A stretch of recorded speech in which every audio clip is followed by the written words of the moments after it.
بسم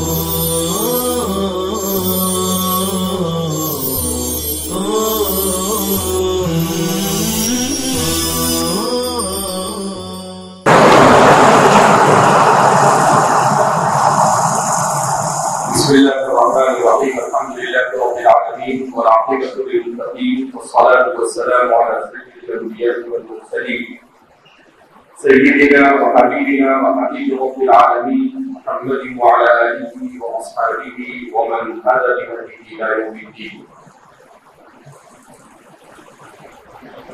اس وقت ہمارے پیش نظر علم تفسیر کی اہم ترین کتاب التفسیر للامام البیضاوی. یہ کتاب درس رضاوی کی اور دیگر متداول کتابوں کی تفسیر البیضاوی یا تفسیر للامام البیضاوی سے مشہور ہے. البتہ اس کا نام ہے انوار التنزیل و اسرار التأویل. انوار التنزیل و اسرار التأویل.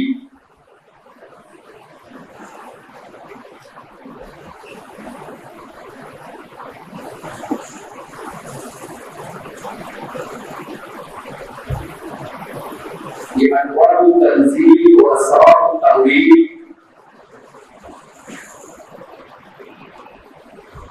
ساتویں صدی ہجری کے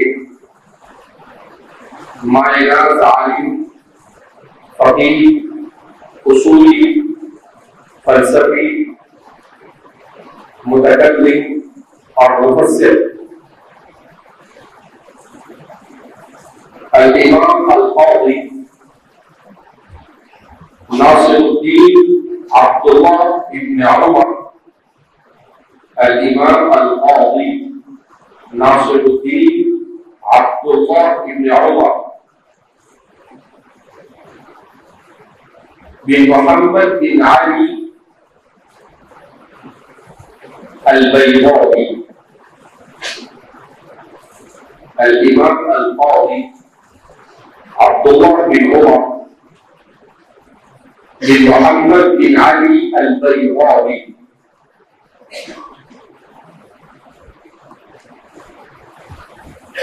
ان کی کاوشوں سے وجود میں آئی ہوئی علم تفسیر کے باب کی انتہائی اہم ترین کتاب. اس کتاب کی خصوصیت یہ ہے کہ یہ کتاب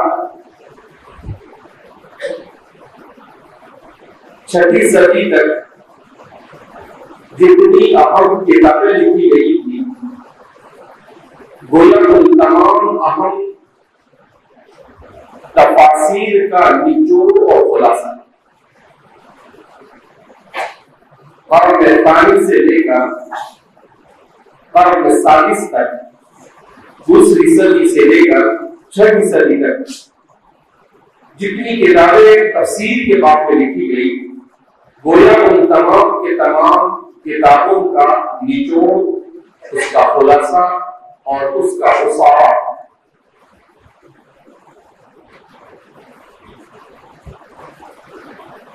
امام البیضاوی ان پر علم کلام کا رنگ غالب کالمتکلم الاسلامی. آپ علم کلام سے سب سے زیادہ شغف رکھتے تھے، اس لیے آپ اس تفسیر پر کلامی رنگ غالب.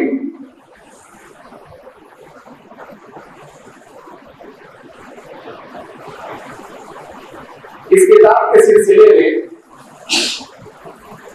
علماء نے لکھا ہے کہ امام البیضاوی کی یہ کتاب دراصل 3 کتابوں سے زیادہ استفادہ کر لکھی گئی.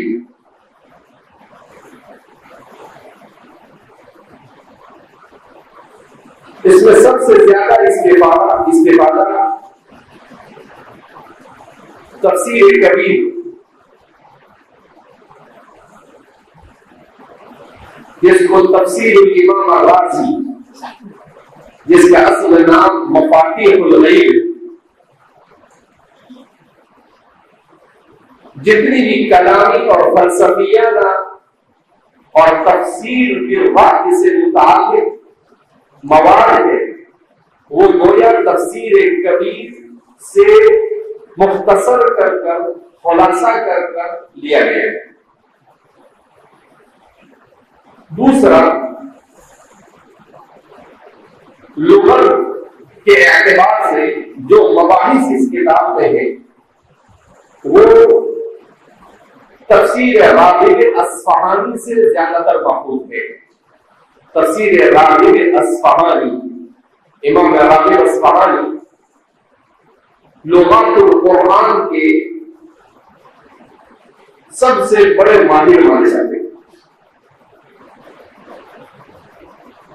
مفردات القرآن کے نام سے آپ کتاب مشہور اور متداول ہے، جس میں کلمات قرآنیہ کی لغوی اور اشتقاقی معانی کو آپ نے اختصار کے ساتھ بیان کیا۔ اس کے علاوہ آپ کی کتاب ہے تفسیر غریب القرآن، اور ایک مستقل آپ نے تفسیر لکھی، تو ان تمام ان کی کتابوں سے لغت کے مباحث محفوظ ہیں۔ اور تیسرا، بیان اور بلاغت اور عربیت کے اعتبار سے جو مباحث ہے وہ تفسیر کشاف سے محفوظ ہے۔ امام جاہ اللہ زمخشری کی کتاب ہے الکشاف کی تفسیر کتاب،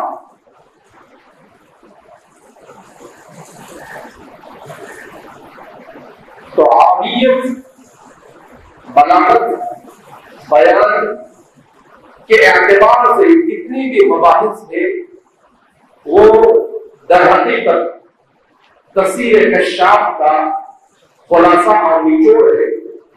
البتہ امام جاہ اللہ زمخشری یہ معتزلی اعتزال کا رد ان پر غالب،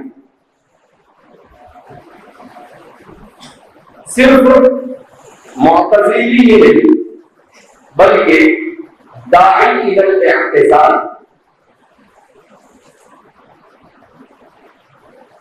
اپنے مذہب اعتزال کی طرف دعوت دینے والے، تو ان کی پوری تفسیر میں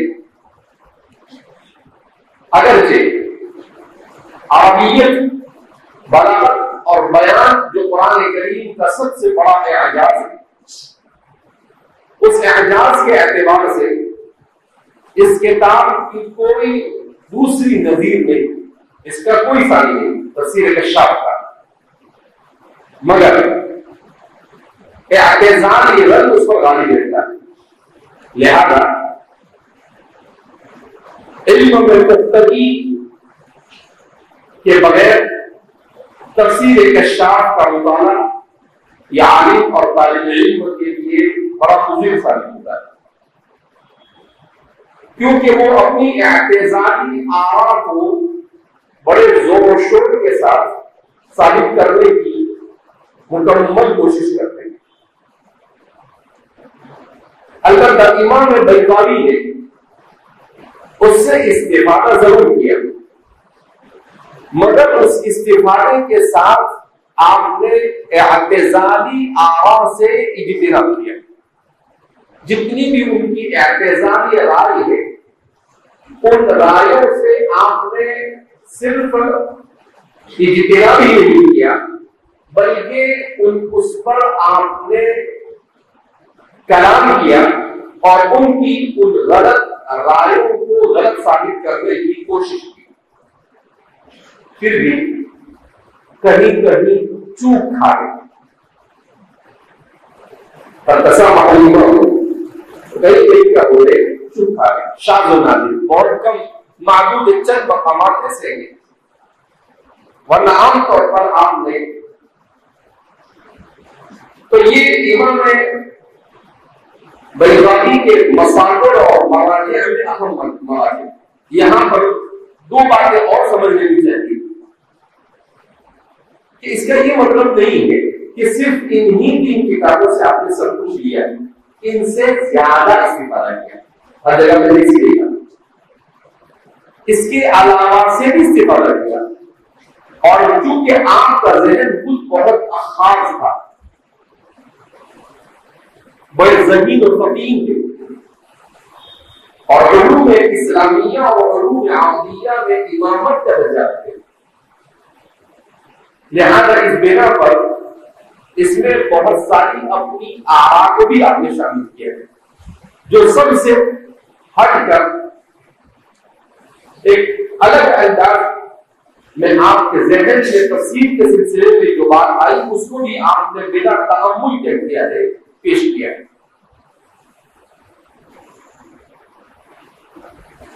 امام بیضاوی بلکہ قرن ثالث سے لے کر اب تک جتنے بھی ہمارے محدثین، مفسرین، فقہاء، متکلمین گزرے ہیں، یہ اہل سنت والجماعت میں یا تو اشعری ہوتے ہیں یا ماتریدی ہوتے ہیں.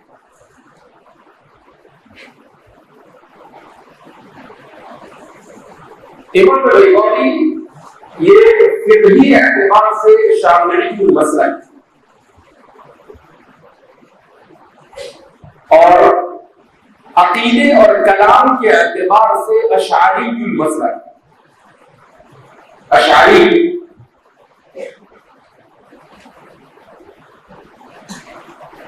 حافظ ہے شافعی کے اپنے زمانے کے بڑے ائمہ میں شمار کیے جاتے ہیں، اور اصول فقہ اور فقہ شافعی پر آپ کی کتابیں آج بھی شافعی مسلک کے ترجمان مدارس میں نصاب میں لاتے ہیں. تو فقہ پر اور اصول فقہ پر بھی آپ کو بڑی مہارت حاصل کی. ہمارے مدارس میں اس کتاب کو شامل نصاب کیا گیا ہے. یہ کتاب ان کتابوں میں سے ہے جنہیں مشکل کتابیں کہا جاتا ہے، مگر قصداً اسے ہمارے نصاب کا حصہ بنایا گیا. آسان نہیں. کیوں اسے ہمارے نصاب کا حصہ بنایا گیا؟ اس لیے کہ صرف آدمی ہمیشہ لڈو نہیں کھاتا ہے، کبھی کبھی مرچی بھی کھاتا ہے. اگر یہ پسینہ نکل جاتا ہے اور تکلیف بھی ہوتی ہے، لیکن پھر بھی اس کو مزہ کہتا ہے تو مزہ آئے. جیسے انتم تأکلون الفلفل مع الکچوری،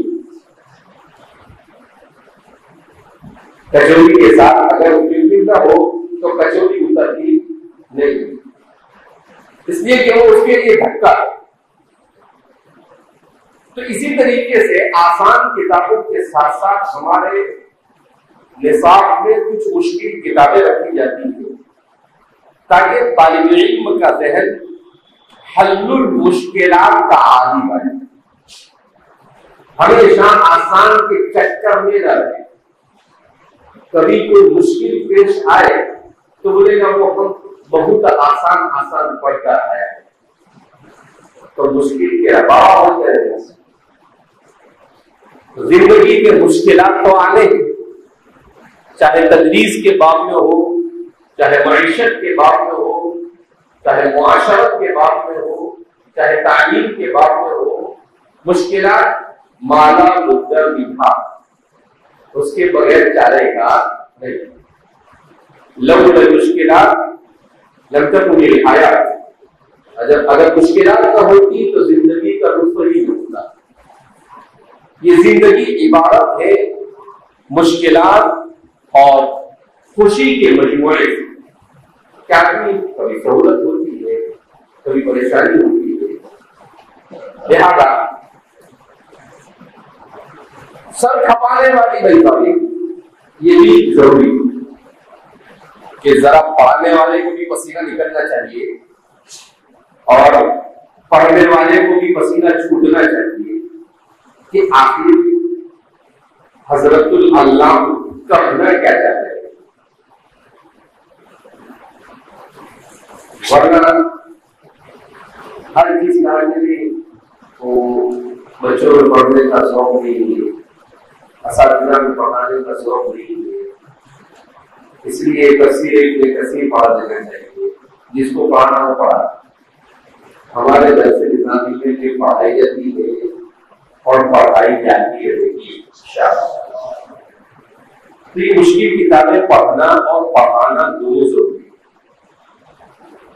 آسان کے چکر میں ہمارے یہاں پر بہت ساری اچھی اچھی کتابیں نکل گئی اور پھر ہمارے علماء یہ متجددین ہے جن کو الاعتزال فی ثوب جدید کہا جاتا ہے کہ اعتزال اور معتزلہ نئے روپ میں ان کا مقابلہ ہم نہیں کر سکتے، کیوں کہ ہم آسان کے چکر میں اور وہ اصولی اور عقلی اصول سے بحث کرتے ہیں، منطق سے، فلسفے سے۔ تو اگر ہم ایسی کتابیں نہیں پڑھیں گے تو ظاہر سی بات ہے ان کی طرف سے ہونے والے کسی اعتراض کا جواب ہمارے لیے مشکل ہو جائے۔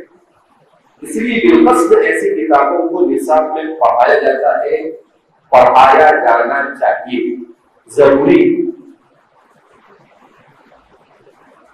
ابھی رمضان المبارک میں مسجد نبوی کے امام سے ملاقات ہوئی تو انہوں نے پوچھا کہ یہاں کون کون سی کتابیں پڑھائی جاتی ہیں، تو سب کا نام لیتے تھے، بیضاوی کا نام لیا اور بیضاوی کا نام سنتے ہی حضرت کو آ گیا غصہ، ٹھیک ہے امام حالت کو کیا ہوا؟ تو البیضاوی معتزلی بڑا غصہ ہے۔ میں نے کہا بھیا امام کا ہی کام تھا، یہ میدان تیرا ہے۔ مسجد نبوی میں بیٹھے تھے، میں نے ان کے ساتھ بحث ہونا سیکھی۔ میں نے کہا ہر طرح سے مقام کو مناقشہ ہے، ابھی مناقشے کا وقت نہیں ہے، ورنہ میں ضرور آپ کی جواب دے سکتا ہوں۔ کبھی موقع رہا تو انشاءاللہ آپ ضرور اس کا جواب ملاحظہ کریں۔ تو ابھی اٹھا کر جس نے اعتزال سے اسلام کا دفاع کیا اسی کو آپ معتزلہ بنا، کھوٹی بھی کام کرنی چاہیے۔ لیکن اصل میں یہ جتنے بھی علم حرام ہے، کیونکہ میں نے تھوڑی سی ان سے ایسی گفتگو کی تو ہمارے بچے اور ہمارے دوست بھی ساتھ میں تو ان کو عربی میں کیا آ رہی تاکہ گڑبڑ بھی ملتا ہے، گڑبڑ ہو سکتی تھی، میرے قصدن میرے اس سے چشم و پوشی مناسب ہے، مسجد نبوی کا لحاظ رکھتا ہے۔ تو اصل میں یہ جتنے بھی عرب ممالک تھے ان کا دماغ آج کل آدھا ہی کام کرتا ہے، چاہے ان کے عوام ہو، چاہے ان کے علماء ہو، چاہے ان کے علماء ہو، چاہے کوئی حالت ہو، کوئی بھی آگے بولتے کام نہیں کرتے۔ یہ لوگ سب غیر متعلقیت کے زیر اثر اور غیر متعلقیت ہمارے زمانے کا ایک عظیم فکرہ ہے جس میں امت کو بڑا نقصان ہوا ہے۔ امت کے افتراق اور انتشار میں سب سے بڑا رول یہی لوگوں کا، تو وہ اشاعرہ اور ماتریدیہ کو اہل سنت ہی نہیں ملتے، جبکہ ہم اشاعرہ اور ماتریدیہ ان کو اہل سنت نہیں ملتے۔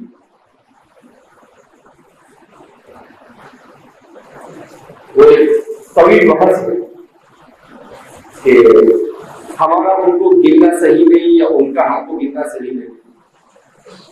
تو صحیح بات یہ ہے کہ جب 1100 سال سے امت کے تمام علماء، مذاہب آبا اور عقیدے کے بارے میں اشاعرہ اور ماتریدیہ کے پیروکار ہیں، تو اس کو اہل سنت کو جماعت سے خارج کرنا لا تجتمع امتی علی الضلالہ کے خلاف،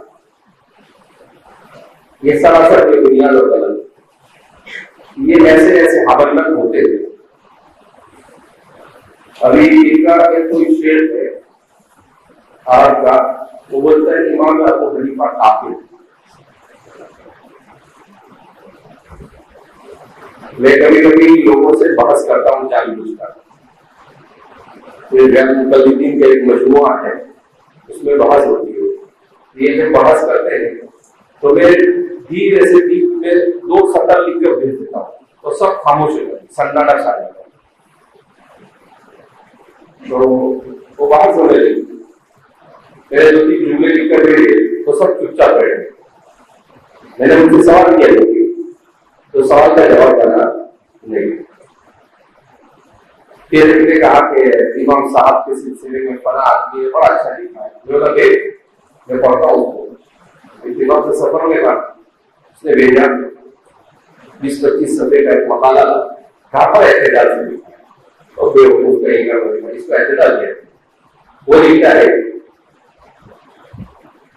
امام صاحب احتجاج سے متاثر، پھر لکھتا ہے امام صاحب کو ایک حدیث میں مہارت نہیں لکھتے ہیں، باپ کو سب میں مہارت لکھا۔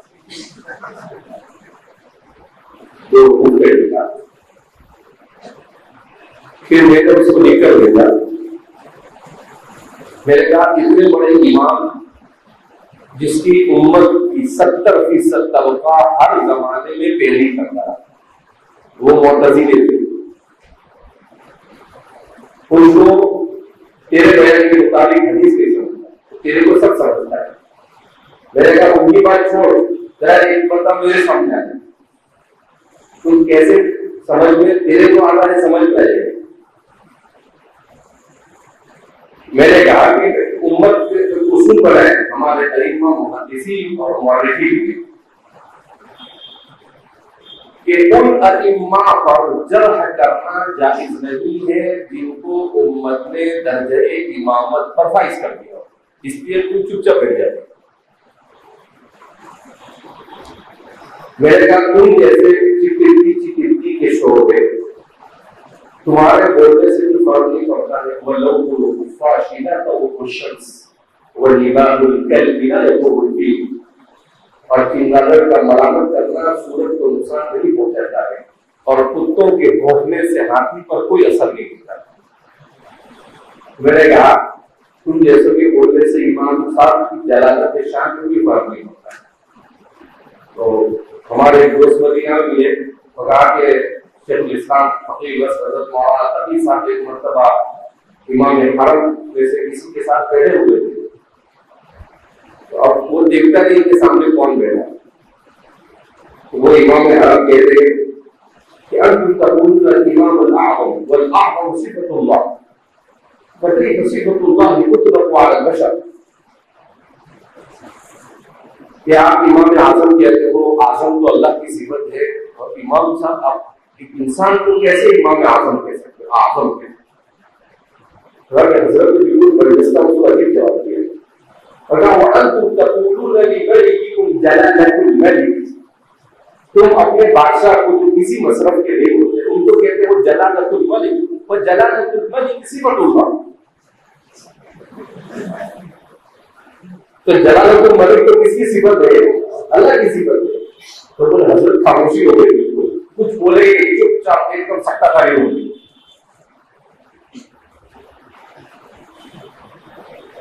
تو میں نے کہا کتنا پیارا جواب دیا. ایسے تو جیسے کو پیسے ہی دینا پڑتا ہے. شاہ عبد العزیز صاحب محدث دہلوی رحمۃ اللہ علیہ کی ملفوظات پڑھا تھا پرسوں میں، عجیب ملفوظ پڑھا. ایک انگریز ان کے پاس آیا اور کہتا ہے کہ یہ ہندوستانی اور ایشیا والے کوئی کالا ہوتا ہے، کوئی گورا ہوتا ہے،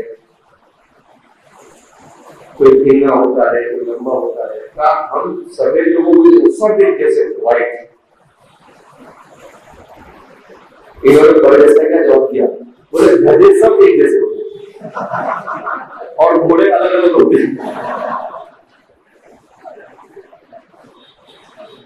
صحیح کہا کہ گدھے سب کیسے ہوتے ہیں؟ ایک جیسے ہوتے ہیں، اس میں کوئی فرق ہوتا نہیں، چاہے 100 ہو چاہے 150 سب ایک جیسے ہوتے ہیں. بولے تم مہمان تم سب کیا ہو؟ گدھے ہو. ایسے ہی آگے بھی پڑھا شاہ عبد العزیز صاحب سے کسی نے کہا کہ انگریز میں انسان جب پیدا ہوتا ہے تو داڑھی نہیں ہوتی ہے،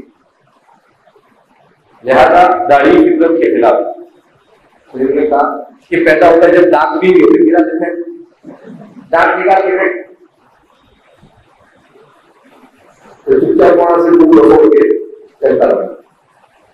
تو یہ سب چیزیں کب آتی ہے جب بیزابی کو غلط کر آتی ہے. یعنی کہ کچھ بھی کتابیں پڑھتا رہے تو آدمی کو برجستہ جواب دینے کا ملکہ پیدا ہوتا ہے، کیونکہ اس سے ذہن کھلتا ہے. تو اس لیے امام بیضاوی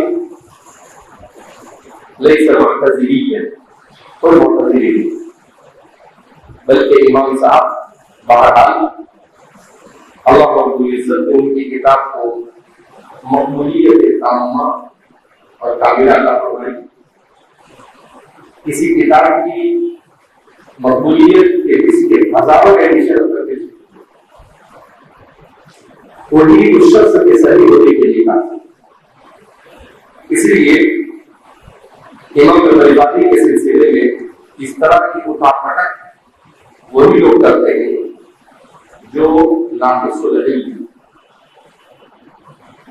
اسی لیے کہتے ہیں نیم حقیق خطرے کا، نیم بولنا خطرے کا. تو میں بہت سارے نیم بناتا ہوں، تو یہاں پر بھی ہم بول سکتے ہیں نیم محقق خطرے تحقیق. نیم محقق جو ادھورا محقق ہو اور اپنے آپ کو بڑا محقق سمجھ بیٹھے تو وہ تحقیق کے لیے بھی خطرہ بن جاتا ہے.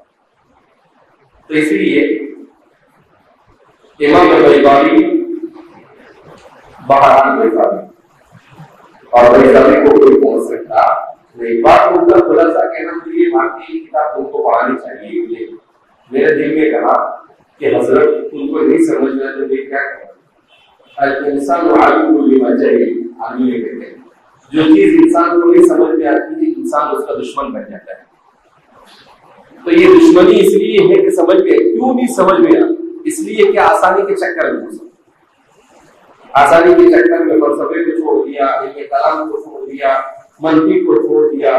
بولے منطق حرام ہے، فلسفہ حرام ہے، ساری دنیا حرام ہے. ہم وہ چھوڑ دیا، ہم نہیں سمجھ جاتے کیونکہ منطق نہیں پڑھو، فلسفہ نہیں پڑھو تو بیضاوی سمجھ میں نہیں آ رہے کیا ہے، پڑھتے ہی نہیں پڑھتے. تو یہ لوگ سب پڑھتے نہیں، اس لیے ان کو سمجھ میں آتا نہیں اور آنا نہیں بھی چاہیے اور ضرور بھی. تو امام بیضاوی کی یہ کتاب ہے، بڑی اہم کتاب ہے. اس سے قبل 1 سال میں نے اس کو پڑھایا. اس سے پہلے جامعہ میں اس کتاب کی تدریس ہمارے امام و استاد مولانا عبدالرحیم صاحب فلاحی کیا کرتے تھے. میرے بھی انہیں سے پڑھی اور بہت شوق سے پڑھاتے تھے اور مطالعہ کر کر بہت اچھے انداز میں کرتے تھے. وہ پڑھاتے تھے، بڑی دلچسپی سے پڑھاتے تھے. تو امام بیضاوی کی جو کتاب ہے، اس کتاب کو شروع کرنے سے پہلے مختصراً امام بیضاوی کے حالات ہم جانیں گے کہ امام بیضاوی یہ بہرحال قول ہے، اس لیے کہ آپ بارہا پڑھ چکے ہیں. ایک ہوتا ہے مقدمۃ العلم اور ایک ہوتا ہے مقدمۃ الکتاب. مقدمۃ الکتاب میں مصنف اپنی کتاب کی تصنیف کے اغراض و مقاصد کو بیان کرتا ہے، اور مقدمۃ العلم میں مدرس یا اس علم پر لکھنے والا یہ اس علم کے مواضیعات اعشارہ کو بیان کرتا ہے. تو اس میں تفسیر کی تعریف کیا ہے، تفسیر اور تعویل میں فرق کیا ہے، لغت اور اصطلاح میں اس قسم کی مناسبت پائی جاتی ہے، تفسیر کو تفسیر کیوں کہا جاتا ہے، تفسیر کا موضوع کیا ہے، تفسیر کی غرض کیا ہے، تفسیر کی غالب کیا ہے، اس کی تعریف اور اس کی تدوین کیا ہے، اس علم میں کتنے انداز میں لوگوں نے کام کیا ہے، مصنفین کے اسلوب اور مناہج کیا ہے، امام بیضاوی کا شمار ان میں سے کس جماعت میں ہوتا ہے، اور اس تفسیر اور اس فن کی اہمیت کتنی ہے، اور اس کتاب میں اس فن کا کیا مقام ہے. ان ساری چیزوں کو علم کے شروع کرنے سے پہلے پڑھا جاتا ہے. اسی میں اہم میں ذکر کیا جاتا ہے حالت مصنف، جو ہمارے مدارس کے پرچے کا ایک اہم سوال ہوتا ہے. تو طالب کو کیا کرتا ہے، چٹھی بنا کے لے جاتا ہے مصنف کے حالات کہ کچھ دیر تو کم سے کم ایک سوال کیا ہو جاتے ہیں، حل ہو جاتے ہیں. اور کچھ ہوشیار ہو جائے گا، چٹھی بنانا تو خیانت ہے، سریقہ ہے. مصنف کو کم سے کم سن ولادت، سن وفات یا تو باقی کو نہیں لیتے ہیں. بڑے نیک سالے تھے، صوم و صلات کے پابند تھے، تہجد پڑھتے تھے، پانچوں نماز تکبیر اولیٰ کے ساتھ پڑھتے تھے. وہ پھر اپنے طرف سے اب وہ سب ہوگا تو ایک مصنف بنے ہو، اس کے بغیر تو بن نہیں سکتے. تو پھر وہ عمومی صفات اور حضرت کا قلم جو اعلانیہ بتاتا ہے. تو امام بیضاوی نے اس کتاب کو جو لکھا ہے، اس کتاب کی اہمیت کا اندازہ سے کس سے لگایا جا سکتا ہے. اس پر حواشی اور شروحات کی تعداد 300 سے اوپر جاتی ہے. اس پر عربی میں جو حواشی لکھے گئے اور اس کی جو شرحیں لکھی گئی وہ زیادہ نہیں، صرف 300 ہے، اور بعض تو 20 جلدوں میں. گویا یہ قرآن کی تفسیر ہے، پھر اس تفسیر کی بھی تفسیر کی گئی. ہمارے یہاں تو اللہ رب العزت نے اِنَّا نَحْنُ نَزَّلْنَا الذِّكْرَ وَإِنَّا لَهُ لَحَافِظُونَ کا جو اعلان کیا، ایسا ہوتا ہے. متن ہوتا ہے، متن کی شرح ہوتی ہے، شرح کی شرح ہوتی ہے، اور شرح کی شرح کی شرح بھی. ایسی کتابیں نہیں، صرف شرح نہیں، شرح کی شرح کی شرح، اور بات تو ایسی ہے شرح کی شرح کی شرح کی شرح. علاقہ کی حیات ہے، جیسے آپ فتاوی شامی آپ سنتے رہتے ہیں. وہ کیا ہے، ایک متن ہے، پھر اس متن پر ایک شرح ہے، پھر اس شرح پر وہ حاشیہ. تو شرح کی شرح ہے فتاوی شامی، وہ ایک کتاب نہیں ہے. تنویر الاوصاف امام حسکفی کی کتاب ہے، وہ متن ہے، اس کی شرح لکھی ہے، اور پھر امام شامی نے اس پر حاشیہ لکھا. تو ایسی بہت ساری کتابیں. اسی طریقے سے امام بیضاوی نے قرآن کریم کی تفسیر لکھی، اور اس تفسیر پر عرب اور عجم کے بہت سارے علماء نے اس کو سمجھانے کی کوشش کی. جیسا کہ میں نے کہا کہ ان کتابوں میں سے ہے جن کو مشکل کتابیں کہا جاتا ہے. بہرحال ہم اسے بھی جانیں گے کہ اس کی شروحات میں سب سے بہتر شرح کون سی ہے. تو تفسیر بیضاوی سے متعلق امور عشرہ کو جاننے کے بعد اس کتاب کو ہم آگے بڑھانے کی کوشش کریں گے. اللہ رب العزت اپنی کتاب کی تفسیر کو کما حقہ پڑھنے پڑھانے کی ہم سب کو توفیق مرحمت فرمائے. اور اپنی کتاب کے علوم کو ہم پر منتشر فرمائے اور اجاگر فرمائے، اس لیے کہ یہ سب اللہ کے ہاتھ میں ہے۔ نہ میرے ہاتھ میں اچھے سے پڑھا دینا ہے، نہ آپ کے ہاتھ میں اچھے سے سمجھ لینا ہے۔ وما توفیقی الا باللہ، اللہ کی توفیق رہی تو دونوں کے لیے ہے، اس لیے اللہ سے ہمیشہ توفیق مانگنی چاہیے۔